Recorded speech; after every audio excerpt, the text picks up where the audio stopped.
Hey everybody, it's Afternoon Astonishment, your favorite magic show here at Conjurer Community, the world's best magic club. And I'm here with my fellow Magi. That's Mike Aloha. Stevens, Aaron Fisher, Alexander Slimmer. We're all here for Afternoon Astonishment. And we're going to watch some cool magic. Is today the coin trick? Yes? It is. Coin Okay. me. We're going to watch the coin trick now. This is another awesome... This has been the most popular coin trick for our members for like a year. I can see why. When you watch it, you'll know why. Check it out. Let's roll it. We're gonna watch it with you. You gad you. Gotta be out. You know. Okay. Ooh, purse. A purse. And I'll tell you, if you can guess what's inside the purse, I'll do a trick for you. Money. Money. Very good. How much money? Hey. Just kidding. Just kidding. But A parcel of coins. a parcel of coins. Well said. Well said. $3.50. And before we go any further, I'm going to get rid of this. Every time I do this, people accuse me of having $1,000 worth of electronics, trapdoors, hidden mirrors, all in here. No, not really. It just gets in the way. And we're gonna get rid of the ring, okay? And we use just $1, $2, $3.50. All I have to do is watch. That's one. Two halves go in the hand. One goes in the pocket. You know, the funny thing is, though, whenever I put one in the hand, two in the hand, one in the pocket, I still have three. I'll do it once again. That's one. Okay. That's two in the hand. One goes in the pocket. Funny thing is, whenever I do that, I still have three. We're gonna do it just a little bit different, okay?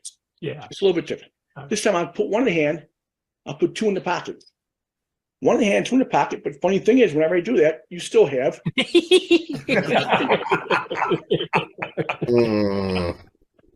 Okay, I know I might be going a little too fast. How about we slow it down, okay? Yeah. As a matter of fact, I'll start over. We'll start over.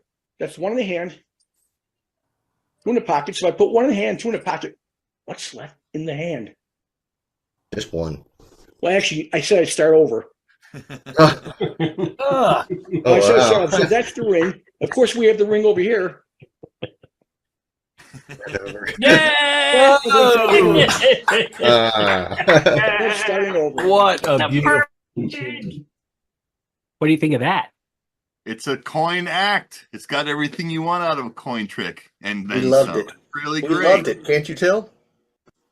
I know when you listen to us responding that way, we were doing this recently and we started to like laugh at the same times we were laughing in the trick. Mike, had you ever seen, what did you think when you saw that thing for the first time? Gadabout coins. That's Mike. I have four Gadabout setups coins. of this in different places. I use it all the time. It's great. It's a perfect trick, right? Are you actually going to do it in your upcoming gig? I might if I have the opportunity. I do it when I have a table around. So yeah, it's kind of the perfect coin trick, you know. My friend Jason Dean used to laugh that we used to say. I used to say, I don't say this anymore. That was the old me. I used to say, coin magic to me is all, card people. I'm a card person. To say, it's here. It's not here. Sometimes they turn brown. For me, they're here. They're over there. But this thing is a whole show. It is a whole perfect show. And we've had several members who have started using this. And once you use this, you're not going to pick up another coin trick, and just regular coins. It's all regular coins. That's the beautiful thing about it. And it's all just handling that really gets it done, which makes it sort of an easy trick for people to get into coin magic with, because it's got all of the coin magic stuff in it, right? But because it's just the handling and what you're doing actually accomplishes the secret moves, it makes it real easy for people to get in and on-ramp into having just a beautiful piece of coin magic in their show. It's pretty wonderful. How many moves are in there without giving away what they are or whatever? How many moves are we looking at in this routine? I don't know that you really call them moves, because it's really like it's handling. It's things that you're doing as you pick up the coins. It's like the things that you saw Mike do. The secret action is being hidden by those things that look like ordinary actions. So I don't know that you really could call them moves, but there's little slight adjustments that you're making as you're going through to get yourself ahead in all of those phases. And that's, again, why it's so beautiful, because it looks like you're doing nothing, right? It's so cool. It's not even hard stuff. And more importantly, effect wise, we'll talk method a little bit in more detail. It's really just very simple. If you can hold your hand in a fist, as we used to say, you can do that trick. But I would say the thing about it is you got 3 phases and 2 kickers. And it's not like when you do the cups and the balls, where the second kicker is the first kicker again, right? You do the cups and balls, you go, oh, orange, orange, orange, orange again, orange again, orange again, tomato. It's not like that. It's like 1, 2, 3. How many are in my hand? And you guess 1, 0, and boom, it's my ring. What? It's the perfect ending. And then he opens the purse and dumps them out. It's kind of the perfect trick. The little purse too, I have to say, like, those things are very inexpensive. You can get them pretty cheap, but they are really handy. Those little purses are handy. And how many effects has Gallo in his life come up with purses? It always seemed like he had a great little kicker or something in his routines that had to do with a little purse. He's like what you call a person. I see what you did there. This is the trick that the hopping half has been trying to be for a very long time. Yes. And Mike Gallo's got big hands, but this is a simple trick, and he actually does it with $50. So you can do it even if you're a little-handed man like me. You don't have to be a piano player like this guy over here. So if you want to see and learn how to do this one yourself, you can get this curated training right now in CC Digital Max. Let's watch him do some magic. I'm not going to bore you. Let's watch him do a trick, shall we? One of my favorites. I requested this one. You got me under pressure here now. Queen of clubs checks in. Shortly after her, the Queen of spades checks in. Into a hotel. Into the hotel. Along come 4 sailors, 4 drunken sailors, I might add. They're looking for a good time. So the first 2 kings, the hotel clerk sends them over to here. The second 2 kings, the hotel clerk sends them over here. Now, is everybody familiar with the detective Sam Spade, the famous detective? Absolutely. Well, that's over here is his brother Jack. He was the hotel security. He's over here with his feet are kicked up on a desk. But that's Jack. No, but that's Jack Spade. A lot of noise going on in those 2 rooms. They call security. He goes there. He knocks on the door over here. He knocks on the door over here. You know what he found? 2 queens over here knitting. The 4 kings over here are playing pinochle. And everybody lived happily ever after. He does that really well, doesn't he? Does that really well. That's a trick of his dad's. So that's old school. How far back does that go? Back to the 1940s? Oh, you know what, Alex? It might be earlier, huh?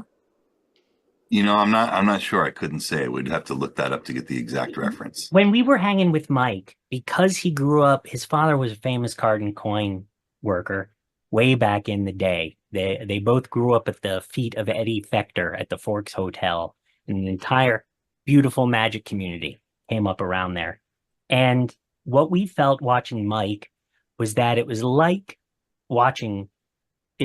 Ricky Jay in terms of being born into it, being raised by the greatest magicians in the world, on the knee of the greatest magicians in the world from the time you were 4 or 5 years old. Except Mike Gallo's like Ricky Jay if he were really nice and didn't mind sharing. So this was a trick of his dad's. And it was a version of the Hotel Mystery, an asynchronous transposition. You don't notice that? It's not like red kings, black kings, red kings. It's like I have 3 and 3, and now I've got 2 queens and 4. It's the only one of those I've ever seen, actually. I haven't seen that before. Like that what did you call it? Asynchronous? I know it's a dumb phrase, but the point is it's actually an old coin trick. And since Lou Gallo, his book was called The Underground Man, Mike's dad, was a coin guy, he knew this ancient asynchronous transposition. It was with coins called The Thieves and the Sheep. It's the same basic plot, except you've got a bunch of you got a sheep here, a sheep there, a bunch of thieves on top, meaning 2 pennies are on the table, and then a bunch of silver coins on top of each one, and then you've got the 2 pennies alone and all the coins over here. So it's a really old trick, and what Lou Gallo figured out Most of the magic we see from Mike is just incredible magic with all kinds of stuff. This is not only a card trick, and Mike has plenty of those too, but this is lose. And there have been a lot of versions of this trick in the Looking Glass. There were several of the whole history of this trick. But lose is like the easiest one. Alex? It's the truth. It looks like there's an early version from the 40s that Marlowe had come up with, but as you can imagine, it was just a little bit more slight heavy. And I think that's one of the reasons that Lou's version of this trick is so good, is that it is not so slight heavy. This is really well within the reach of anybody that's really interested in card magic. Yeah, in fact, it kind of reminded me, we just got back from Magi Fest, Magi Fest. Yeah, that's where we were, right? Magic Live, sorry. We were at Magic Live last week. Magi Fest Live. Magi Fest Live. And I was walking around the dealer's room, and I was just thinking about how many packet tricks people were selling, and watching that trick. That reminds me of something that we would have seen in the dealer's room that would have been like $60. You know, all this stuff is very expensive, but that would have been a standalone trick right there that somebody would have been putting out in this day and age. I better not jinx it. Somebody actually might do that. The thing about this trick is there's tricks like the last trick of Jacob Daly, which use the same basic technology, which we'll talk about later in more detail. But they require moves that are kind of hard. This version of this trick is real easy. So if you have trouble with things that rhyme with trouble, to use the old Penn and Teller method, right? If your method rhymes with trouble, right, and burn over, then you'll know for sure yeah, right. This is about as easy to do as doing a Svengali deck. It's kind of a rare to have one that's so easy with cards coming from the Gallo factory. Let us know, in fact, in the comments, you guys watching this on YouTube, let us know in the comments if you do this trick, or if you have ever seen it or ever heard of it before, because I'm curious. I had never really seen it before I watched Mike do it. It didn't live long in my history like it has with you guys. You guys probably saw it forever. Well, it's the kind of thing that whenever you discover it, you're happy again. And if you like it, you can find it right now in CC Max, where you can get the full, what do you call it? The concentrated version, the entire training, about 15 minutes or so. You'll get the whole training, learn everything about how to do it. Oh, I love this trick. Let's watch a classic. No, but Minor Miracle using $4.5, okay? Minor Miracle using $4.5, and all you have to do is watch. I touch my thumbs like this, believe it or not, one of the coins leave my right hand. It comes over to my left. That's one down, that's 3 to go. Watch, I just touch my thumbs. Oh my God. And that's the second one. And I know what you're thinking, I know what you're saying to yourself. You're saying, gosh, he's clever. You're saying, gosh, he's talented. And you're saying, gosh, he's a darn nice guy. But you also want to know what's over here. Look, that's 2 coins on my right. That's 2 coins on my left. All I do is touch the thumb. That's the third coin. Okay? That's the third coin. All you do is watch the last coin. Those little thumbs that touch him. And it's all 4 coins on the right. I almost need to see that again. Like every time I watch it, I have to see it again. Yeah. So that's Mike Gallo doing a real simple coin routine featuring probably his father's signature underground technology, right, Alex? It's true. And if you don't understand what that technology is, that thing just smokes you every single time. And even if you do, it still smokes you because you're not ready for it. And it's pretty wonderful. The whole Gallo legacy, as it were, is a beautiful thing. I'm glad that we got to share in that a little bit here at CC. So cool. He really brought forth too. His lectures here were amazing. That's a killer. I know we're not going to really talk about the move itself, but I still don't have it down. Alex, do you have it yet? Yeah, I've been doing this routine. This is one of my favorites from our time with Mike. This routine has so many great things going for it. And I love it. As a magician on a geek level, looking at the moves, and then also just purely looking at the magic and how it hits spectators, I think this has got a lot going for it. I sure like watching his hands, I mean, it looks, because he's so skilled, it looks like the routine must be like a ultra expert level thing, but it's really one of the simpler applications of the prime method in there. You really, I don't think it's not fair to say there's only one secret move in the trick. There's But- a few secret things and secret moves that are Mhm. happening to make that whole thing come together and be that beautiful tapestry that we're looking at for sure. Yeah. But what's nice is that the technology involved, which is called the Gallo pitch, for those of you that haven't heard of it, is a really powerful thing. And you can use it in all kinds of different ways to make all kinds of magic happen. And this routine is what I would call a simple core stage 1 application. So if you ever wanted to really outfit yourself with a really devastating, powerful method that can accomplish a lot of things, this is kind of the perfect starter effect to get going with it. There's very little going on except you have 4 coins, and and it seems like real magic. And if you're a Digital Max Premium subscriber, you have access to this curated training in your member dashboard right now. I haven't seen this in a long time. Get ready. It's one of my favorites. I just did a few minor miracles for you guys. I know you probably liked it, but you're thinking that's good for the kids, but can I do the real work? Mm-hmm. Nice. Yes, I can. Oh yeah. Oh yes. You know what this is, right? Tell us what that is, Mike. It's Tattoo's bowling trophy. Hello. No, it's Tattoo's bowling trophy, and if you look inside, you see you have Tattoo's bowling ball. Now the object is to get the ball inside the trophy. We're going to do this by magic. Okay, watch. Take it like this. Poof, gone, vanish, disappears in the thin air. It's no longer there. You see it's back inside the trophy. Do you like that so far? Mm-hmm. Yes. Yeah. I'll do it again then. All right. Yeah, if you like it, I'll do it. Okay. All you do is watch close. See, all I do is wave my hand, snap my fingers, and that's the magic. It's all the magic I need. Whenever that happens, the ball returns to the trophy. You like it so far? Yeah. I'll do it again. You keep liking it, I'll keep doing it. This time a little bit different, though, okay? This time it's going to be a little bit different. We're going to use a red ball. We're going to use a red ball. Now, all you have to do is remember, the red ball goes inside the red trophy. The black ball goes inside the hand. I blow like this. You see the black ball now turns to red. The red ball turns to black. So like it so far? Yeah. I'll do it again. I'll do it again. Watch. See, all you gotta do is look like this, and the ball returns to the trophy. But I know what you're thinking right now. Can I make the red ball appear? Well, I probably could, but see, that'd be nuts if I did it.